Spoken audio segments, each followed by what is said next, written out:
Welcome to this edition of the Sports Den. My name is Domenic Papa. We're coming to you live from the WETV6.24.14 studios. Thanks for tuning in. A big shout out goes to the Windsor Clippers Junior B lacrosse team as they enter to the postseason.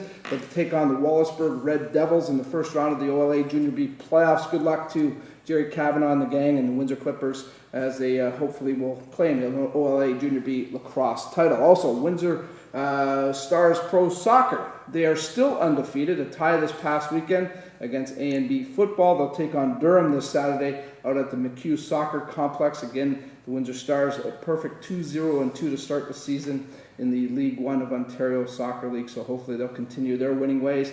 And what can you say about the Essex Ravens? Oh my, they were on a nice roll. They're now 4-1 on the campaign, a share of first place as they spanked the Cambridge Lions. The Lions, of course, came into that game undefeated, and the Ravens took care of business. They go on the road for a game, so good luck to Glenn Mills and the gang there. Hopefully, they'll stay in first place. On this edition of the Sports Den, we are going to talk about fans in sports. Who are the worst fans in sports? Who are the best fans in sports? We'll let the panel decide that. We're also going to talk about the, of course, the NHL draft, the NBA draft that's coming up. Is there too much hype surrounding this stuff? Should people read into it? Is there too much stock put into it? We'll get the panel's thought on that. If time does allow us, we'll talk a little bit about the World Cup, and we're going to talk a little bit about the basketball Miami 3. We'll call them LeBron James, of course, Dwayne Wade, and Chris Bosh. Are they staying or are they going? We'll see what the panel thinks about that. This show, of course, is being dedicated to a very close friend of mine, a close friend of our sports community. He passed away this past week, unfortunately. This show is being dedicated to a good man, Mr. John DiNapoli, and certainly John is in our thoughts, our prayers, his family. Sonia, call them. Certainly, hopefully, they'll be able to go forward, and we have great memories of John. So this show being dedicated to you, good buddy. We've got a great panel assembled here to talk with us, and we're going to get right into the introductions right now. He's an outstanding soccer player, a professional soccer player. He's represented our country at the national level, and hopefully we'll find him in a uniform somewhere soon. Stephen Adamalu is on the show. Thanks for being. Thanks for coming in, Stephen. And you're still keeping busy. You got some soccer clinics going on in there, right? I'm doing soccer clinics. I'm also the coach of the University of Windsor men's and women's team. I'm actually doing a clinic for elite football July 7th. Okay. So that's what I've been up to. Where's that at? And where people? That's at Fort Test Track. If you want to find that, that's www.elitefootball.ca. Okay. And they can reach us and they can join up if they want. Okay. Is there some thoughts of maybe getting into coaching? I mean, not that you're ready to retire. You still got some good soccer left in you. Yeah. You know. Well, I'm slowly doing it. I'm slowly coaching and playing. But there's going to come a time where I'm just going to say, hang up the boots and just concentrate on coaching. Whenever that happens, I guess when my knees give out on me. So. Is that usually the case? Yeah, that's for me. For me, it is. For me, the knees. All right. Well, hopefully that won't happen for a while. Yeah. This is certainly your time of year with the World Cup going on. Yeah, it's very exciting. Yeah. I'm going for Colombia and France, so a lot of people don't know why, but just seen the first game, and I think they're two great teams. So. All right, good stuff. Thanks for coming in, Steve. No also on the panel, certainly he's turned out to be a good friend of mine. I love talking sports with this guy. He does a great job coaching at the Massey High School in football and baseball. Are you a former athlete now, or? Yeah, just playing a little bit of slow pitch now. Yeah. Okay, so kind of almost in that retirement mode. I'd say so. I'd say, yeah. But still looks good after his career, that's for sure. Logan Leonarduzzi joins us, and welcome to the broadcast. Thanks for having me, Don. Baseball just ended for you guys. Yeah, we had a nice season. We ended up losing in the semifinals to a good sandwich team who went on to lose to St. Anne's, the OSSA champions. So they went and won on to win all of Ontario. So congratulations to Steve Burke and Larry Loback and the Saints. Quite an accomplishment. It seems like a team every year from this neck of the woods ends up winning this. Absolutely. Holy Names had won it 2 out of 3 years prior to that, and then Massey had won it in 2010. So I mean, I think baseball just that much better around here. You know what? We tend to have a lot of competition. Yeah. So I mean, every year I'd say there's about 3 or 4 teams that we could send to that OSSA Regionals tournament, but unfortunately we only get to send one, and they've been representing our WEXA league very well. More fun coaching football or baseball? You know what? The players are more polished in the baseball season. It's a short, compressed season, so it's more like a managing kind of thing. I don't like to tweak the guys' swings or pitching motions too much because, you know, their outside coaches do a lot of work with them all season, and the last thing I want to do is cause any animosity between, high school coaches and their outside coaches who, I greatly appreciate all the work they do, because then they get to come to me and, they're well coached. The football, you're getting a lot of, blank canvases. You can really, do a ton with it, and the guys absorb everything you teach them. So, both have their advantages. I'd say it's a lot more work coaching football. And the weather is not it's not too cooperating during football. Yeah. Baseball, it's nice, and t-shirts. There's some rainy days in baseball, though. Oh, absolutely. Compared to the cold and that, I guess you take the rainy days. Good stuff, Logan. Thanks for coming in. Yeah, no problem. Thank you. Also on the show, pinch hitting, we're going to say. Scott Demore, unfortunately, who was originally scheduled to be on the show, was unable to make it in, so we brought in the relief pitcher here. And he happens to be my brother-in-law, and I love him for that. And certainly he's a pretty good sports mind. Used to be an athlete himself. His playing days are long over, though. I guarantee you that. Sasha Militek is with us. Welcome. Well, thanks for having me, Dom. Thanks for coming in. You're a 12-month-a-year sports guy, aren't you? Like, there's not a sport that you don't like to just poke around in. Well, my kids are in soccer, yeah. Right? And I came here because I knew Stefan was here, and I want to pick his brain after the show. Maybe help my kids a little bit here. Okay. There's certain sports I like more than others. Yeah. I love watching football. Yeah. The World Cup, I can't get enough of nowadays. Sure. Certain sports I hate. Yeah. Hate baseball. Bores the heck out of me. But you don't mind to go to a diamond, like over to America for a game out now and then. Isn't that okay? Or? Yeah, once in a while with my kids, I don't mind it. Yeah. Logan's like, okay, what's the matter with this guy here? It's too slow. It's boring. Yeah. Where's the more? Well, it's Actually, I like golf better than baseball, believe it or not. See, I'll take baseball over golf anytime. Me too. But you mentioned the kids. You're pretty busy with them. Guys like Steven, obviously, this is a guy you want to tap into. The soccer in Windsor, just following my kids, is amazing. What the coaches and all the different talents, and Tecumseh, LaSalle, what they've been doing with the junior kids. Mm-hmm. It'll be interesting to see what happens, 5-10 years down the road as these kids get a little older. Because Canada right now is ranked 120th in the nation, or something like that. Yeah. So give them a little time. I mean, the United States was pretty far down there too about 10 years ago. Now they dominate. I mean, they're good. All right. So. And of course, if you have any real estate needs, that's the man you want to call right there. He can take good care of you and certainly get you whatever you want. Fair to say that? Free evaluation. If you know your home is worth, sashmoedic.com. There you go. Thanks a lot, Sash, for coming in. You're very welcome. Again, if you want to get involved with the show, you can see our Twitter address at SportsDen Live. You can tweet in and hope I'm saying it. Is it tweet in? Like, I'm trying to learn all of this. I'm still learning too. Tweet. You can tweet in. If you have a comment, if you want to throw out a question to the panel, you can contact us on Twitter at SportsDen Live. We'd love to hear from you, and I'll see if I can get a few questions read during the course of the show. Sports fans. Which sports fans are, we're going to say the worst, okay? Whether it's football, basketball, baseball, hockey, soccer, whatever it is. Let's throw it out there to the panel. First of all, how do you define worst? Rudest, wildest, what is worse? Well, there's a difference between rudest and wild. I mean, you always hear about the Philadelphia fans.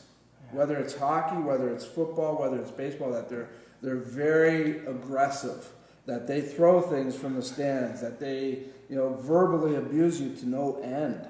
Okay, there's been times where we thought something was going to happen in Philadelphia. Mm-hmm. So something along that line. What do you hear? What do you think? I say playing soccer like in Europe, it's really insane. Yeah, they'll throw flares at you. Sometimes and we've seen those things in highlights with soccer fans. Wow. And they actually do. I've had flares thrown at me, and you just jump back. Grenade bombs, where it just it shocks you, and it's so loud. And so for me, it's religion there. So they take it a little extreme there. So you think soccer is? Yeah, I give it to most soccer. Most intense fans, worst fans, perhaps. I give it to soccer. What about you, Logan? Well, see, for the soccer, for me, those fans are passionate and they understand the game. To me, the worst fans are the ones that pretend and they don't understand anything.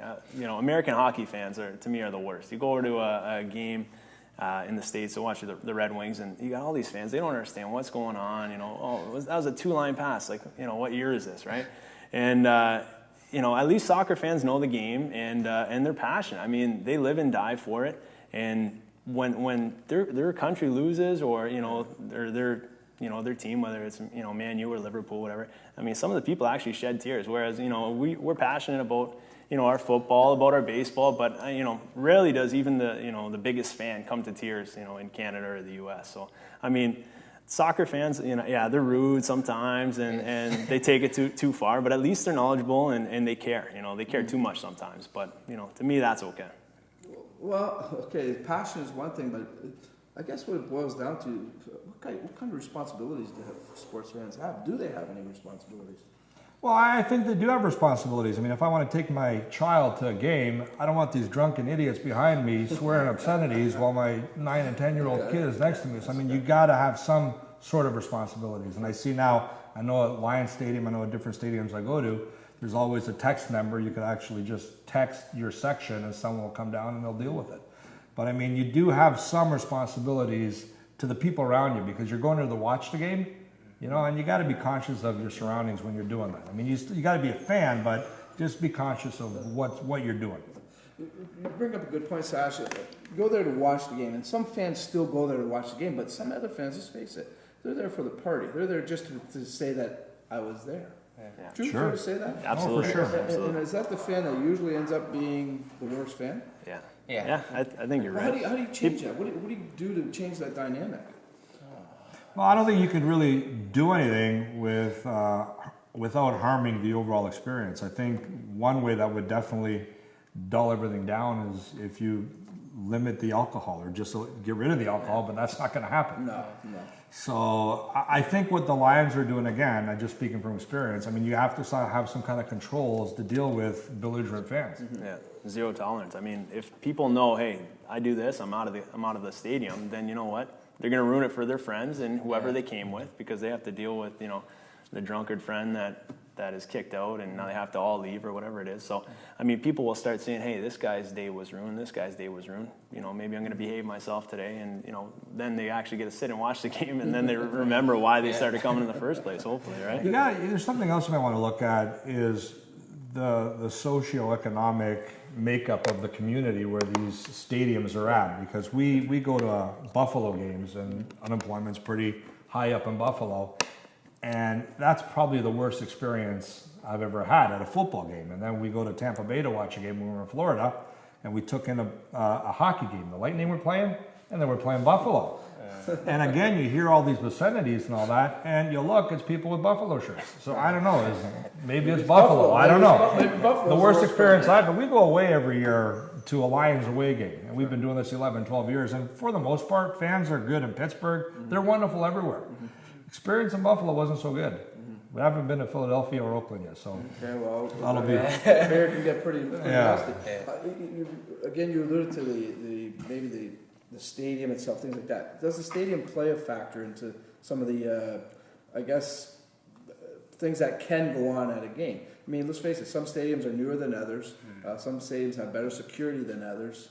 And can the stadium make a difference in how a fan does conduct themselves? Well, for soccer, I know in Europe, a lot of the teams would have like fan sections where like the hooligans and they would have their own section, and the normal general population would be in the other section. So, I mean, if something went wrong, security would be around where the hooligans are. So they would kind of try to control it a little, but still you get fans that run out on the field, punch players, and so I've never had that, but I know that happens a lot in soccer.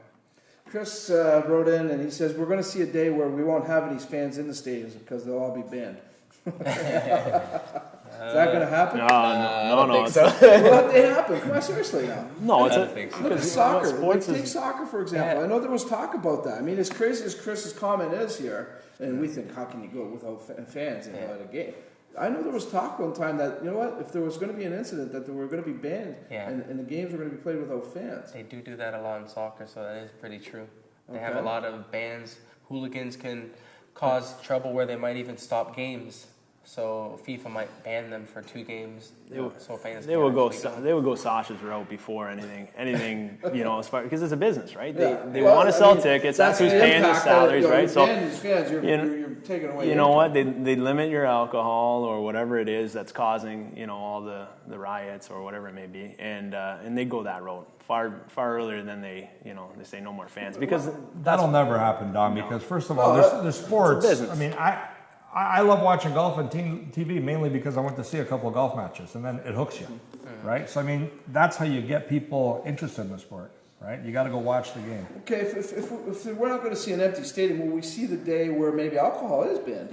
Because alcohol obviously influences a lot of conduct. So. Well, they do it in college sports. College. Yeah. Yeah, sure they do. Unless you're in the SEC. Yeah. But they don't. Michigan Stadium is alcohol. It's dry. free. Yes. Yeah, So Michigan it's Stadium. possible. That's why the It's tailgating. I believe it's all college events, right? Is it Well, all we college went venues? in the SEC. I think you still drink. Because I've gone. Down south, you could Oh, drink. okay. We went Because to an away I've gone to game. Big Ten basketball games, and they don't let you drink anything, whether it's played at the Palace or They or can come smashed, can't they? Sure they can. Yeah. Oh yeah, That's why you have tailgating.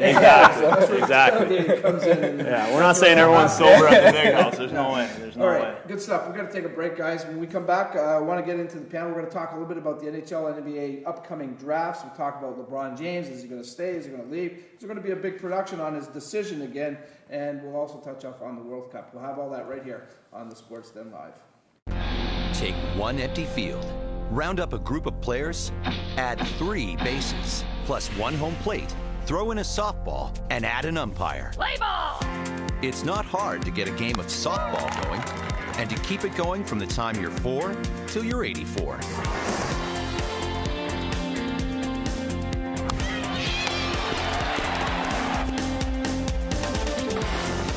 Softball. Get in the game. 1 out of 7 children across Canada are at risk of going to school on an empty stomach. That's why Breakfast Club of Canada provides a healthy breakfast to school kids nationwide every day, which can help to build a bright future for Canada's children. But there are still many more children who need our help. So please help us provide breakfast to the children who need it. Donate now on our new giving platform, ICanGoWithout.com, and visit breakfastclubcanada.org for more information. Thanks for sticking around. Welcome back to the Sports Den. Domenic Papa, glad to have you along here for the ride. Again, if you want to get involved in the Sports Den show, you can see our address right there on the monitor. You can tweet us. Tweet us at Sports Den Live. Yeah, everybody just turned the channel. So, tweet us at Sports Den Live and get involved with the discussion with our panel here. Stephen Adamalo, pro soccer player, is with us. Also, Logan Lenarduzzi, a fine coach with the Massey Mustangs in baseball and football, and a good sports fan and a former athlete and an outstanding real estate man, Sasha Miletic, is with us, joining us on the show. Again, this show being dedicated to our good friend who we lost earlier, Mr. John DiNapoli. Rest in peace, my good friend. NBA, NHL drafts are just around the corner. I've gone to these. I follow the NFL draft. It's a lot of hype. And I understand the leagues. This is another way the league gets to market, the future of their leagues. But let's be realistic here. There's going to be some of these athletes, the bigger percentage is that these athletes are never going to play in their chosen sport. Is there too much hype with these drafts? I think there is. Well, then tell us why, if you think there is, Stephen. Well, they're looking for the next LeBron, sure, in my eyes, or they're looking for the next Gretzky, and that's or they're looking for the next Stephen Adamalo. Exactly, and that's hard to find, man. Yeah. I mean, college is one thing. That's rare talent. Yeah, I know. And college is one thing from playing professional, because that's a whole different level. Yeah. I played university in the States, and I went professional, and I was shell shocked. Mm-hmm. I had to learn, and I didn't start the first game, so I mean that's what might happen. And I mean, if you're the star in college and you go to pro and you're not starring, does it put a little more pressure on these guys? A lot. Yeah, absolutely. You know what? I can't speak for hockey. I mean, I do follow hockey, but not so much the draft. The NBA draft, though, I mean, these guys that go in the top 10, a lot of them are expected to come in and contribute right away. You're talking about, you'd be a starter right out of college, and so I mean, it is a lot of pressure. And a lot of these guys go to these teams and they end up wasting away their careers. Talents that if they ended up in a San Antonio or playing with guys like LeBron, maybe they would flourish and their careers would take off. But a lot of times they end up in Charlotte or New Orleans. And exactly. I mean, New Orleans is coming up. But timing is everything, even in sports. Fair to say that? Yeah. Timing is everything in life. In life, okay. Well, but sports for sure, being right place, right time. I think what you're alluding to, Logan, is you can be drafted by the San Antonio Spurs. There's not a spot for you to play right now. Right. Yeah. You could be better than maybe a guy that was chosen with another team, but he's playing because the team's not as good and things like that. So timing could be a big issue for some of these athletes. Speaking of that, the timing of LeBron James, Dwayne Wade, Chris Bosh, is it done and over in Miami? A lot of people are talking about it. really, I don't care, LeBron, what you do. I mean, go play basketball somewhere. I don't care. You're going to make your money. You've won your championships. Good for you. I'm tired of hearing about it. Probably the thing I hate more than basketball is baseball. Or baseball is basketball. So I don't follow that. Logan's going to want to talk to you after this show. Everything I love. Discussion with you. Basketball is not like it used to be back in the old days, and I hate watching it. I'd rather see the dentist and get a root canal than watch a basketball game. I mean, I hate that sport. Wow. It's a two-man game. And before it used to be nothing. Forget it. Okay. What about LeBron, though? Yeah. Well, to me, I think it's done. It's over in Miami. Like I was talking to you earlier before the show, Dwayne Wade's getting $21 million. 20 next year and 21 the year after that. So $41 million over the next 2 years, and they're saying if they need to keep this team together, or at least at a winning level, he's going to have to restructure and play for 10, 11, 12 mil. And yeah, absolutely.